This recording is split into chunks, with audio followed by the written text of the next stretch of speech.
So we can see how difficult is it to change our negative habitual tendency.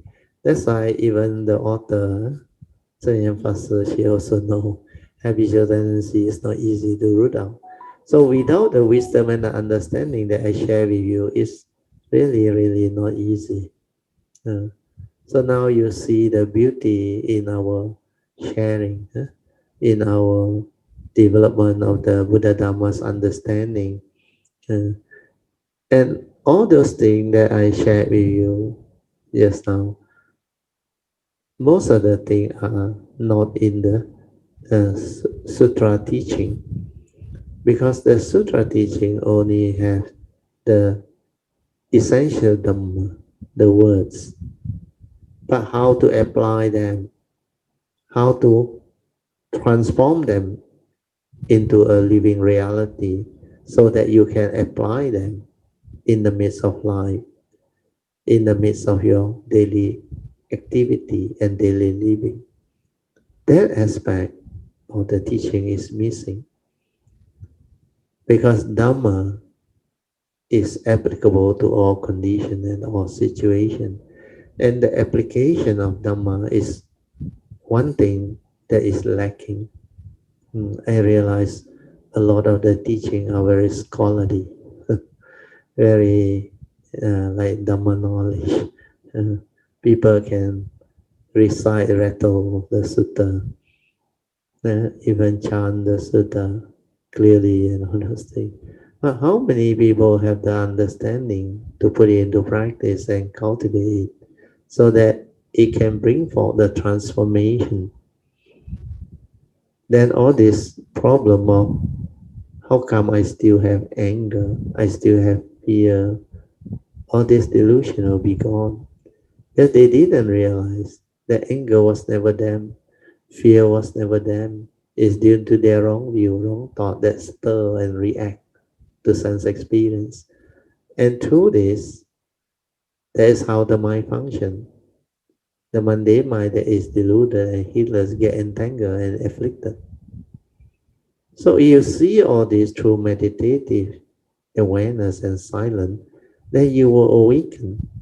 You will straighten your view and not to do all this foolish thing anymore. When you develop the meditative understanding, the third way and the fourth way, then you come to realize anger was never me, hatred was never me. Uh, so all this fear, worry, anxiety was just ordinary condition, dependent originating mind states. They were never intrinsic within you. Before you get angry, there was no anger. Before fear arise, there was no fear. Then how did they arise? They come and they go. You didn't die. So how can anger be you? How can fear be you? So when you understand all this, then you can meditate into it and ask yourself, who are you? What are you? Without the thought, who are you? What are you?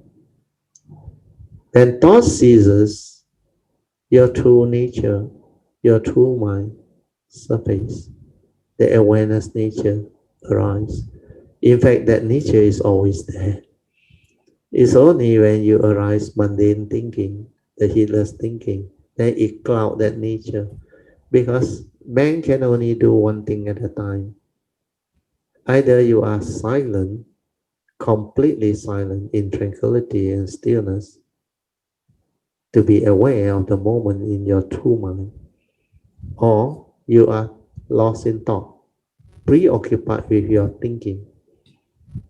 And when you understand this principle, you understand meditation. So meditation is to be with the moment, to observe, to understand, to meditate, to see things as they are. So to do that, I have to silence. That's why the silent mind. I have to develop awareness, stability of it. Not to go and think, not to go and use the thought to meditate. How can the thought meditate to realize a state that is beyond thought, beyond mind? It's foolish, isn't it? It's impossible. Thought must cease. The silence within must be stabilized. That's why you must realize your true nature, your true mind, your awareness nature within. Stabilize it. Then only you can meditate. Then only you can understand.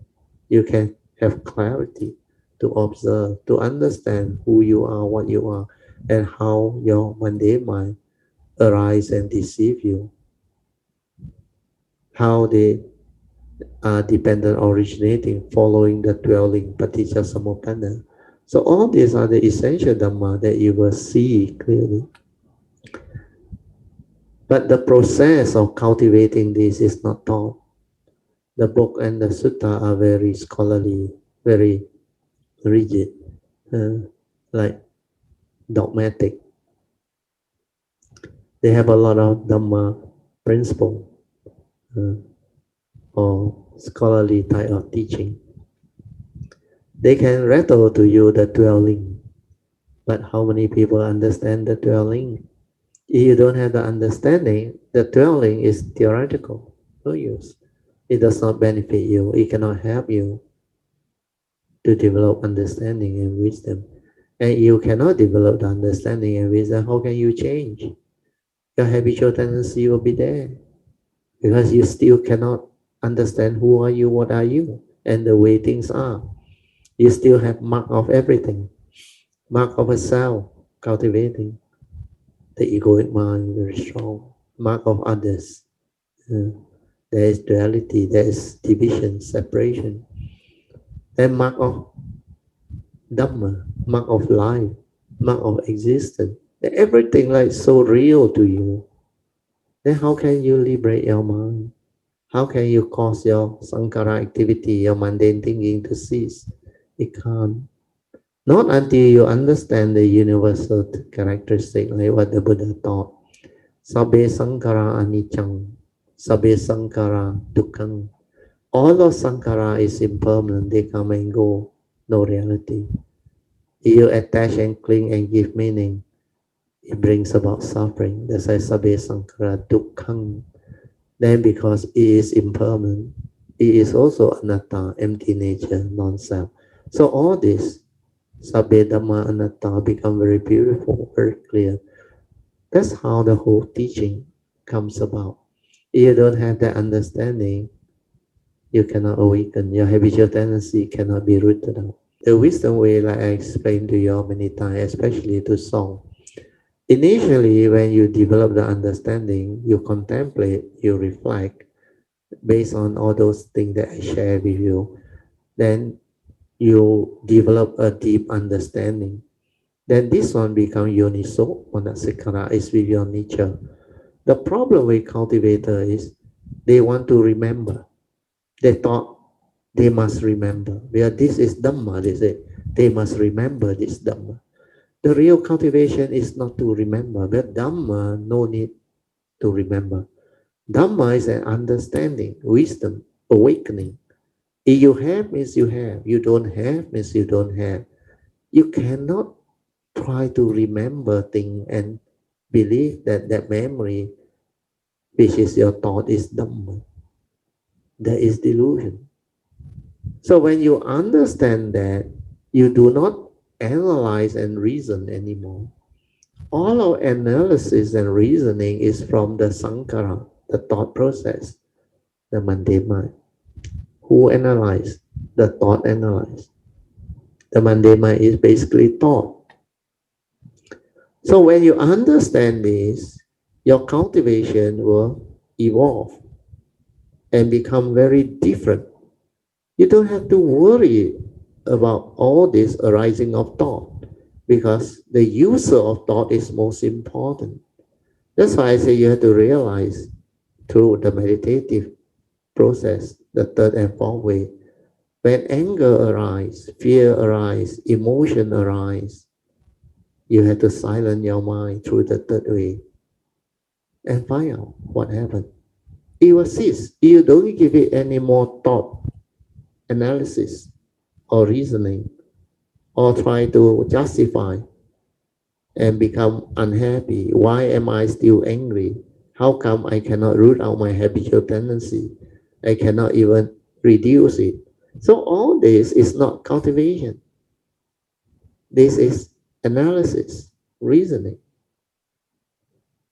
The understanding is if I meditate and realize it cease, then that understanding is very important. That understanding is anger was never me, where is dependent originating, where when it arises through my wrong view, my mental reaction and stirring, then it come to be.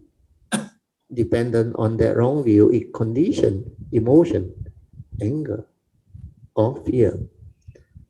And when that wrong view ceases, when I silence my mind and meditate and be with it, what happened? The very flowering of that sankhara emotion is the very ending of that emotion. So anger will cease, fear will cease. Then you realize there is deep peace, there is tranquility, there is stillness, that is your true mind. You let the mind return to its original state. No need to do anything. Then you realize, anger was not me. Fear was not me. So if anger and fear is not me, that's how you reflect and contemplate using Chittanupassana. Then you come to the great awakening and understanding. If they are not me, why should I worry about them? Where they are dependent originating. So through habitual tendency, they will arise. But the moment they arise, this understanding, which is yoniso manasikara, will surface. Anger was never me. So I don't have to do anything to root out anger. I just develop the understanding. Then I tell myself, how come every time I see something, I hear something, I smell something, or think of something, my mind stir, I become emotional. So what went wrong? That is the fourth way. Means you have to investigate. Means you have to uh, silence your mind to observe and trace the origination factor of anger and fear. How did you get angry? How did fear arise? So you realize through your senses, through your wrong view, your wrong thought. So what you need to do is to retrospectively reverse this. Through what? Through right view, right understanding. That's how you reverse it out. That's how you root it out and eliminate it. And to trace the origination factor is very easy. Where when you are mindful, you can trace through your senses. Either when you see something, hear something, smell something, tactily feel or think of something, then you, through your own wrong views and opinion and conditioning and belief system, you react to it, you stir. You cannot accept the reality of the moment. So when that happens, that is delusion. So you tell yourself, how can I not stir, not react the next time when I see this thing or hear this thing or similar thing? Go back to the teaching. What did the Buddha say? Learn to see things as they are. As they are means what? They are just the way they are. Deluded people do deluded things. Ignorant people do ignorant things. Foolish people do foolish things. Angry people do angry things. And the world is the world. Because everything is condition arising, dependent originating. Whatever that arises, like the Buddha said, there are causes and conditions behind. When the causes and conditions is established, things is going to be that way. Cannot be otherwise. Nature's way, not your way.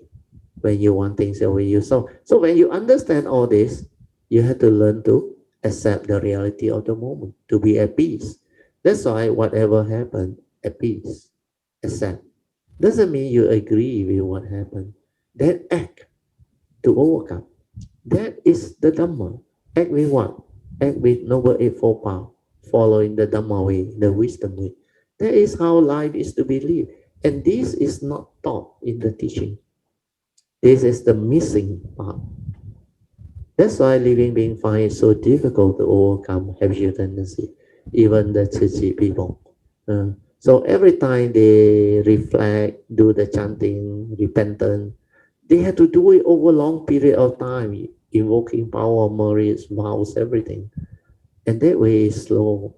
That way take a long time. I realized through my nature's past, This is the fastest way to root things out.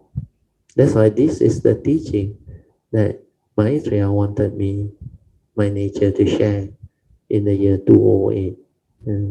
请你把正法传下去.